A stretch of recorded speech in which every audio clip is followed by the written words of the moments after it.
Libertem a mulher forte. Capítulo 2. Como a grande mulher foi apagada, nosso papel em sua restauração. Libertem a mulher forte.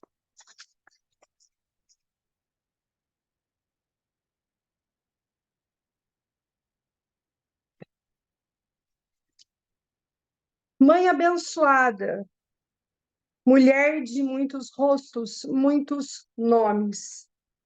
Eu a conheço como nossa Santa Mulher Sábia. Uma descrição sua quase inaudita. Mas, nas histórias antigas, você, como Maria idosa, subiu os montes até o templo de Ártemis, em Éfeso, onde pregou ensinamento pelo exemplo.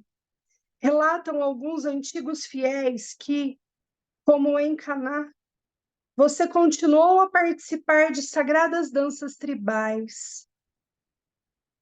Hoje, no mês de junho de 2011, dia em que este livro se completou, e depois de quase 2 milênios em que os povos de todo o mundo clamaram com dor, foi decretado para o mundo inteiro, por autoridades cristãs, que a partir daqui, os missionários cristãos deverão rejeitar todas as formas de violência, entre elas a violação ou destruição de locais de culto, símbolos ou textos sagrados pertencentes a outras religiões.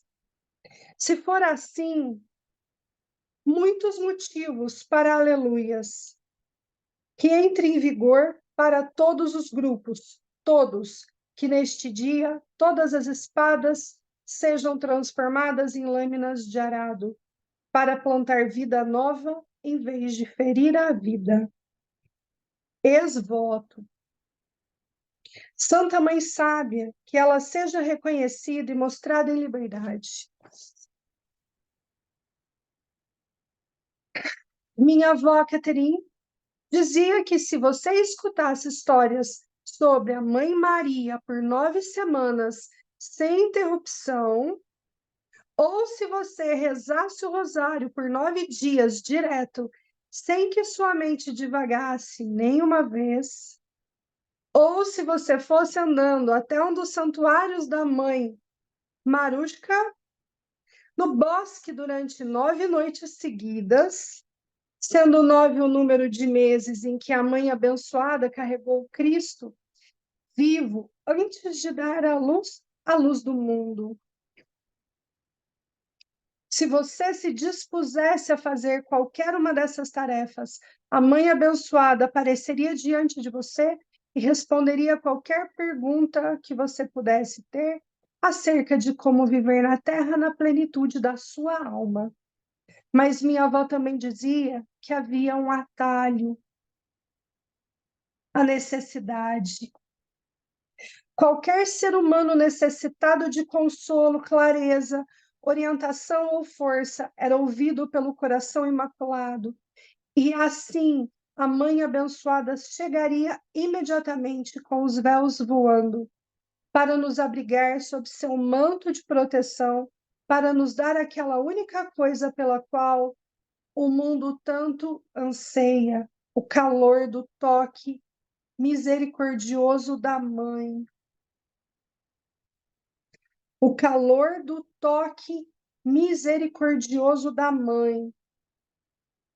Sei que você e eu já vimos muitas imagens de Nossa Senhora feitas com amor, mas apagando todos os seus traços semíticos ou seus traços asiáticos. Inuites, nauás, polinésios, celtas, africanos, das Américas, indígenas das tribos europeias.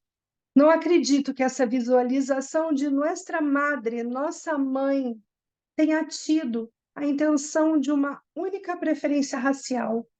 Talvez, no início, o branqueamento, como na antiga poética alquímica, fosse apenas uma tentativa de mostrar que a brancura e a pureza costumam ser vistas como complementares na imaginação ocidental. Assim, ao longo de séculos, ela foi pintada com a pele clara, cabelos louros ou castanhos claros, frequentemente com olhos azuis, como as princesas dos contos de fadas, que geralmente eram retratadas com uma colocação quase idêntica. Mas, na realidade, não se trata de uma questão de cor. Trata-se de empalidecê-la de todas as formas até que ela pareça congelada, anêmica e meio apagada. Nossa Maria, Mary, Miriam, Guadalupe, ao longo das eras também veio a ser alvo de comentários e tons cada vez mais abafados. Ela é pura, sabe? Reservada. Como se diz, tão contente, tão delicada, tão calma, tão passiva, tão submissa. No entanto, eu devo dizer não. Em vez disso, digo fogo. Fogo de amor, fogo de esperança, fogo de compaixão. E nós pertencemos à sua linhagem. Espero, com o mais profundo amor, que você também conheça Maria, Mary, Miriam, Guadalupe, do coração mais indomável de longas viagens, com um mapa borrado de fogueiras acesas no acampamento distante, que você conheça Nossa Senhora, que nas velhas histórias, quando quase todos os apóstolos fugiram, ela ficou e ficou. Nenhuma bobinha reservada essa mulher, nenhuma nanopartícula de carbono insignificante bem comportada, nenhuma seguidora de ordens terrenas. Pelo contrário, nossa figura exemplar, mãe abençoada, ela que é renomada por ser a única capaz de usar os lagos de fogo chamejantes, explosivos do sol. Tem uma pequena imagem de porcelana de Maria, que alguma boa criatura pintou à mão, com todo cuidado, numa fábrica de milhares de Marias de porcelana. Numa esteira transportadora com minúsculos arabescos dourados na orla do seu manto. E linda. Mas a verdadeira mãe que trago comigo a maior parte do tempo é a mulher dos bosques, La Nuestra Senhora, Nossa Senhora de Guadalupe. Ela, cujo manto é moldado do musgo do lado norte das árvores ao pôr do sol. Ela, que tem estilhaços de estrelas presos nos cabelos, desgrenhados de prata. Seu vestido é de tecido rústico e macio, com os espinhos e sementes de ervas daninhas e pétalas de rosas silvestres que ficaram presos nele. Ela tem as mãos sujas de cultivar coisas da terra e da sua labuta diurna e noturna, junto com os trabalhadores, seus filhos e filhas, com os filhos deles, os pais deles, todos. Ler esse livro, chegar nesse capítulo, sentir a mulher dos bosques,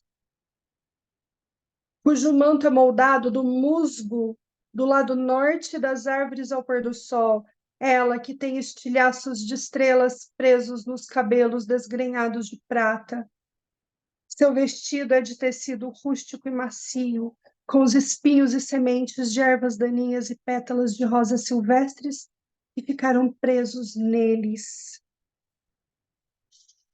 Ela é fogo, fogo de amor, fogo de esperança, fogo de compaixão, e nós pertencemos à sua linhagem. Mary, Miriam, Guadalupe, Maria, La Nuestra Senhora.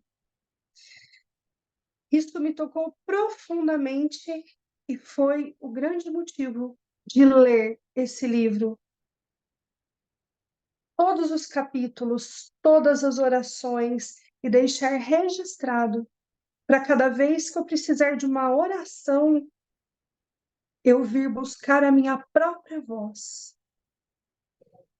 E quando cada palavra, cada milagre da nossa reconexão com a Grande Mãe, né, através desse ponto de vista, do ponto de vista profundo e poético da Clarissa Pinkola Estés.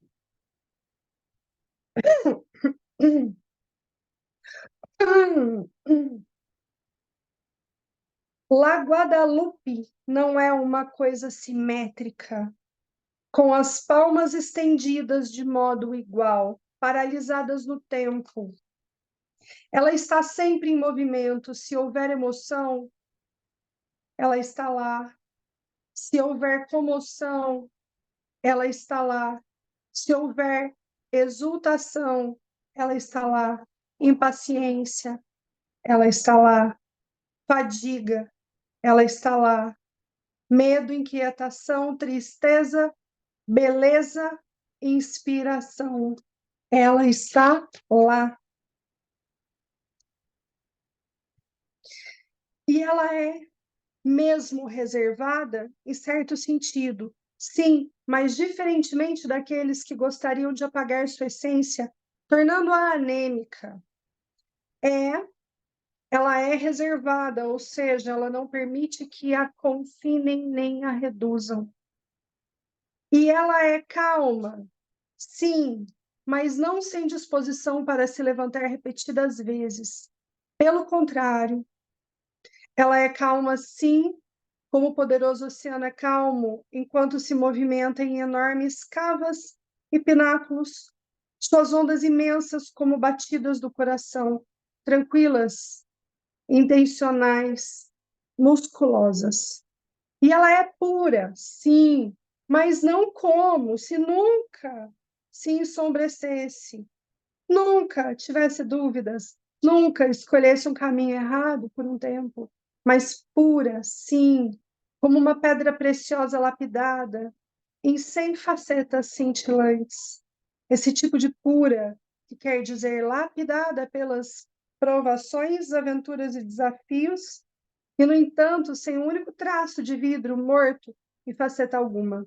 Apesar de todas as provações, rebaixamentos, desprezo, tormentos, ridicularização, a Santa Mãe ainda arde brilhante como puro fogo. A história dos que tentam tornar os gigantes minúsculos.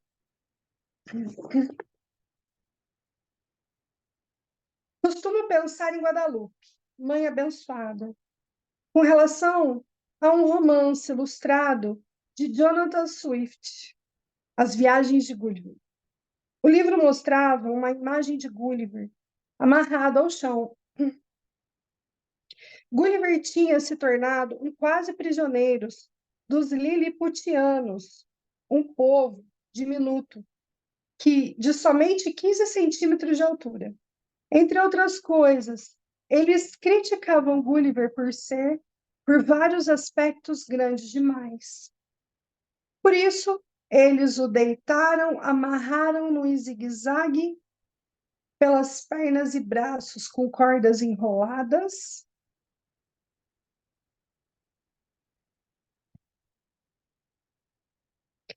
em estacas de latão fincadas em estrados e no chão.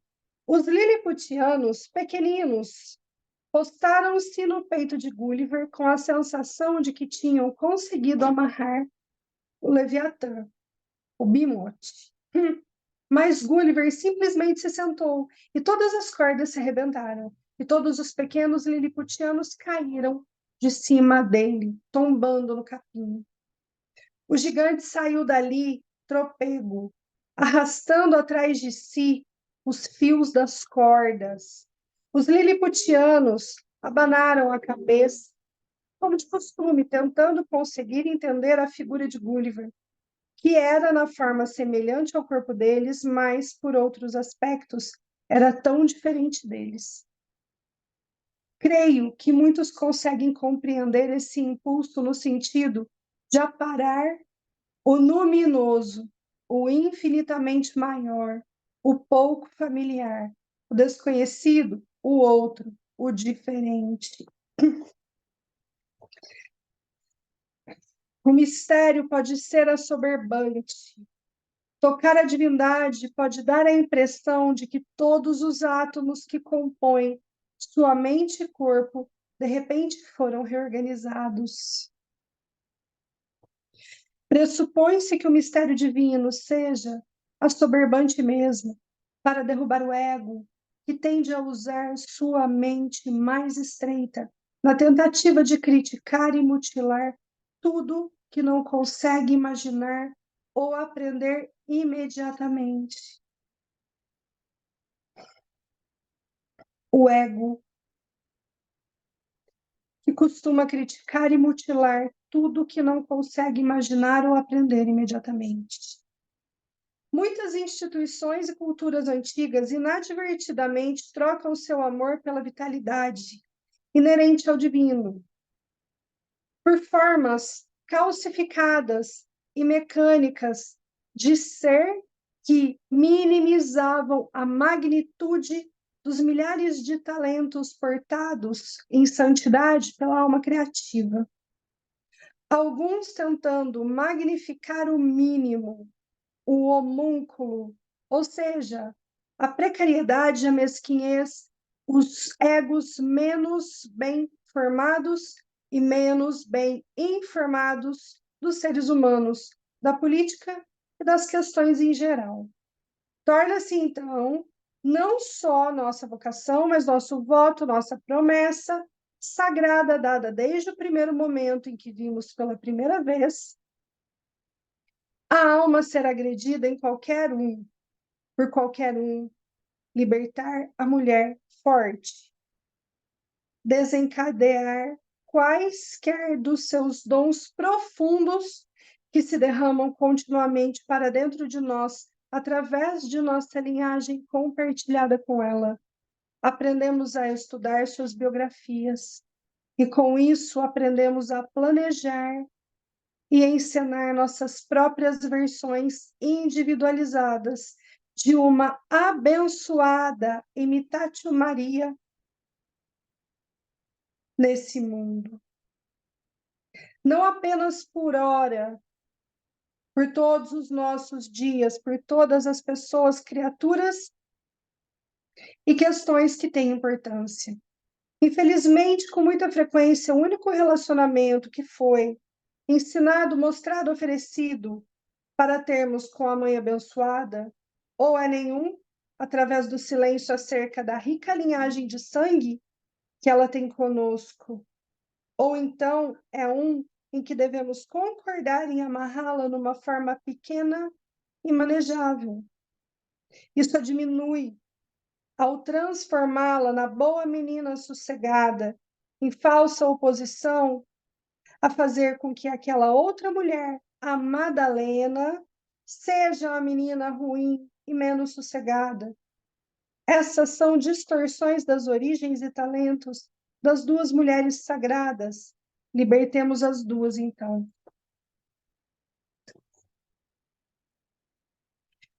Já ouvi alguns teólogos falar da Nossa Senhora como se ela fosse um acessório a um conjunto de fatos históricos. Ela também não é. Como acusam alguns, uma superstição. Ela não é uma construção obediente feita de cimento, mármore ou tijolos. Ela não há de ser usada como um pedaço de arame sagrado para sujeitar todos nós à docilidade, eliminando as outras milhares de características dadas por Deus a todos nós para sermos belos, razoavelmente humanos e sensíveis. A Santa Mãe não é para ser uma cerca, a Santa Mãe é um portão. Ela é especialista em lições de amor, que fortalecem em vez de enfraquecer.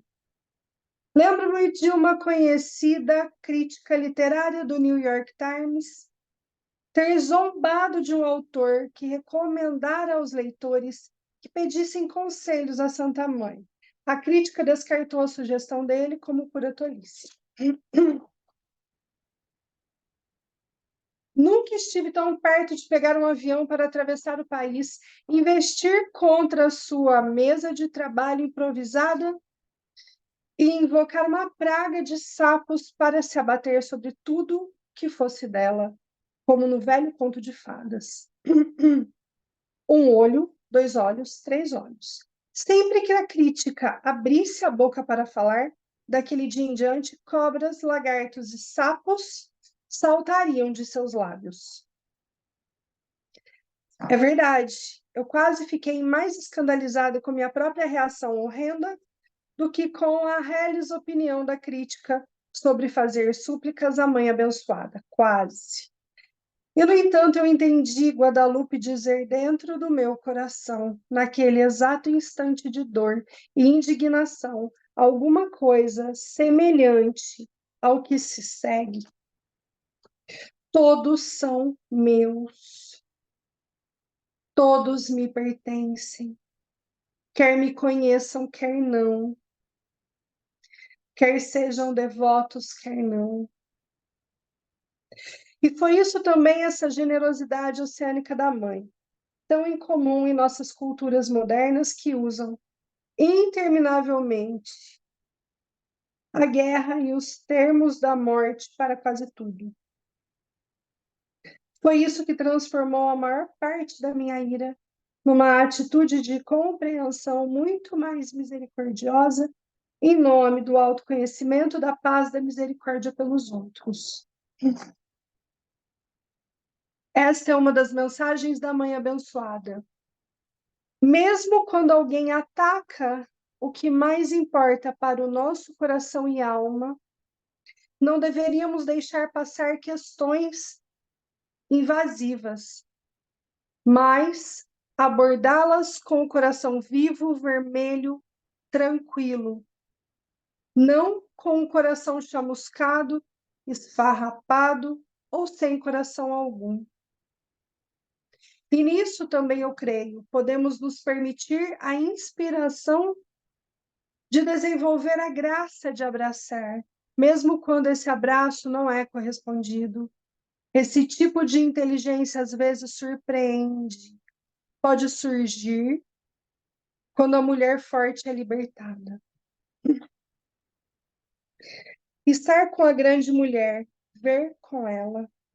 Quando eu era pequena, sentia que tinha vocação para o sacerdócio. Um sacerdócio que talvez não existia para mim nesse mundo. Codificado como está. Com certeza, porém, um dos dons que me foram concedidos, minha promessa dada ao Criador consistia e consiste em tentar, tanto quanto eu seja capaz, levar a Santa Mãe e suas obras ao mundo, e através dela também as obras do seu Filho precioso, oferecer tudo isso no interior dos mundos ansiosos, luminosos, criativos e às vezes arruinados, que tanto necessitam de amor e inclusão. Amor e inclusão, para ajudar a lembrar mansamente que todos estamos aqui para caminhar juntos. Cada um, cada uma, a seu próprio modo individualizado de bondade. Por isso, levo-me, Guadalupe, a toda parte, a uma criatura, a reuniões, retiros, escolas, a rua e a igrejas, algumas das quais são católicas romanas, mas algumas das quais não são. Eu a levo àqueles que são generosos o suficiente para me pedir que profira um sermão ou para abrir espaço para que eu cure e abençoe outros com minhas mãos durante aquele período reservado num templo, ou menos, sendo este último um lugar dedicado a um espaço sagrado, como num bosque, num quarto de enfermo, num estado meditativo. Falo sobre o mundo dela, sua vida, seus filhos e filhas. E sempre há, pelo menos, alguém que diz: não acreditamos nela. Ou, como você consegue acreditar nisso? E eu respondo: eu não acredito nela, eu a conheço. Cara a cara, na pele, mi madre, ela é minha mãe, nuestra madre, nossa mãe.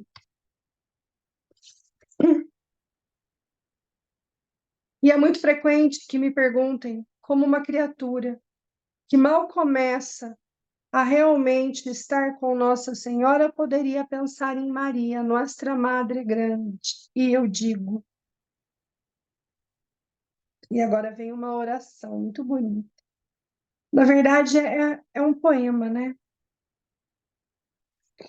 Como compreendê-la? Como estar junto dela? É necessário localização exótica para captá-la. Ela é encontrada num estilhaço de vidro, no meio-fio quebrado,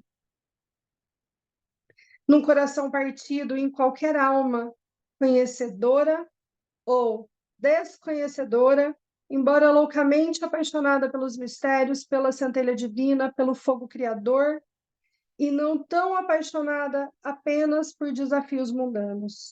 Pense nela não das formas que lhes ensinaram ou venderam, mas sim procure-a com seus próprios olhos, sem vendas, e coração sem janelas fechadas. Olhe para baixo em vez de para o alto.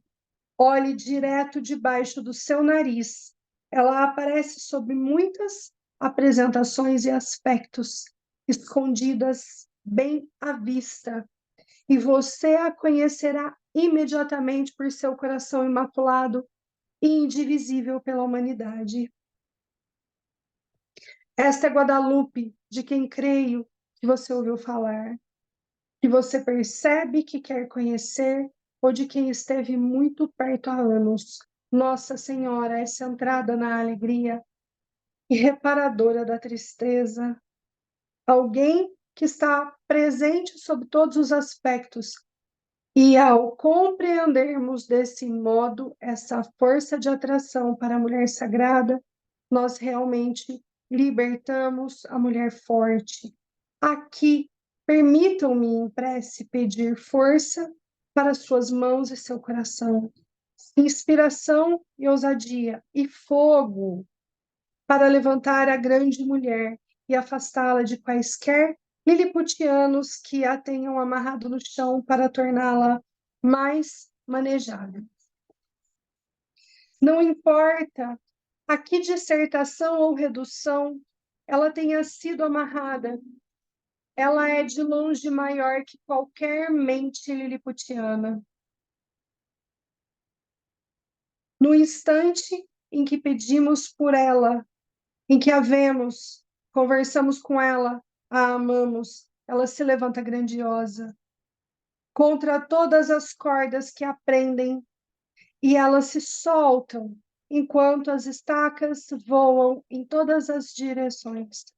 Com muito amor, alguma leveza e, sem dúvida, com um anseio profundo, vamos também sentar-nos juntos, vamos arrebentar todas as cordas, vamos fazer todas as estacas voar, libertando-nos ao libertar a mulher forte.